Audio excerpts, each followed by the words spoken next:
Hallelujah, hallelujah. Purihin ang Diyos. Hallelujah.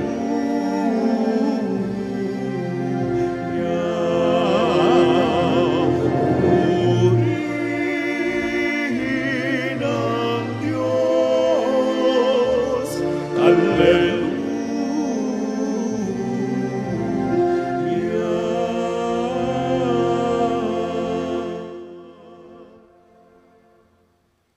Sumainyo ang Panginoon. At sumaiyo rin. Ang mabuting balita ng Panginoon ayon kay San Marcos. Papuri sa iyo, Panginoon. Noong panahong iyon, sina Jesus at ang kanyang mga alagad ay tumawid ng lawa at pagdating sa Genezaret ay isinadsad nila ang bangka. Paglunsad nila, nakilala siya agad ng mga tao. Kaya't nagmamadaling nilibot ng mga ito ang mga puok sa paligid. At ang mga may sakit na nakaratay na sa higaan ay dinala nila kay Jesus. Saan man nila mabalita ang naroon siya. At saan man siya dumating, maging sa nayon, lungsod o kabukiran, ay dinadala sa liwasan ang mga may sakit at isinasamo sa kanya na pahipuin sila kahit man lang sa palawit ng kanyang kasuotan. At lahat na makahipo nito ay gumagaling. Ang mabuting balita ng Panginoon. Pinupuri ka namin, Panginoong Hesukristo. Maupo po ang lahat. Isang magandang gabi po sa inyong lahat. Ngayon po ay Lunes sa ikalimang linggo sa karaniwang panahon at nawa sa tulong ng Santa na ating pong pinararangalan din ngayon at ginugunita, si Santa Agata, ay atin pong maunawaan ang mga mensahe mula sa ating mga ipinahayag na mga salita ng Diyos. Sa unang pagbasa, narinig natin na ninais na ni Solomon, matapos na maitayo ang templo na sa panahon pa ni David na hinahangad, pero sabi nga po, hindi siya ang magtatayo, kundi ang kanyang anak, si Solomon. At naitayo na ni Solomon. Ngayon naman ay ninais na ni Solomon na dalhin ang kaban ng tipan. Yung kinasusulatan, yung tablang bato na kinasusulatan ng tipan ng Panginoon sa kanyang bayang Israel.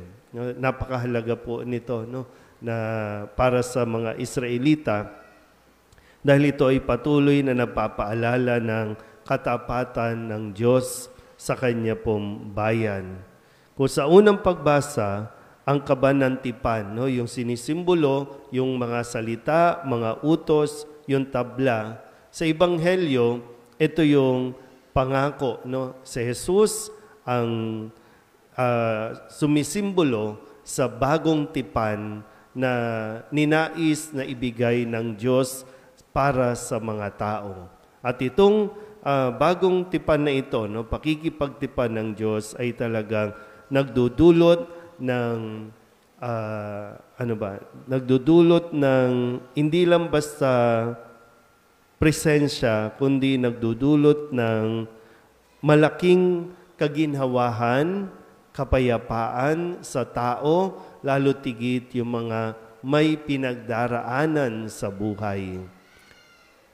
Specifically, dito po sa ating Ebanghelyo, yung bang desperado na yung mga tao, na makalapit kay Jesus, makalapit sa Diyos. Kaya kahit saan, sabi po dito, kahit saan siya magpunta, pinupuntahan siya ng mga tao, dala-dala yung mga taong may sakit para hilingin na mapagaling itong mga may sakit na ito, yung mailapit. Kaya nga maganda po na makita natin dahil yung ating pong misyon sa buhay, hindi porket okay tayo, wala na tayong pakialam sa iba.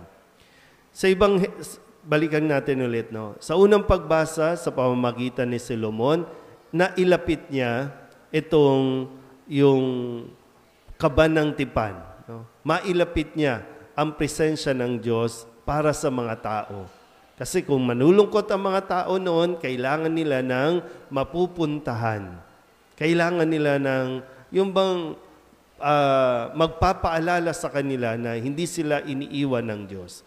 Sa Ebanghelyo, sa tulong ng mga ibang tao din, nailalapit yung mga may pangangailangan, lalo tigit kagalingang pisikal, papunta kay Jesus.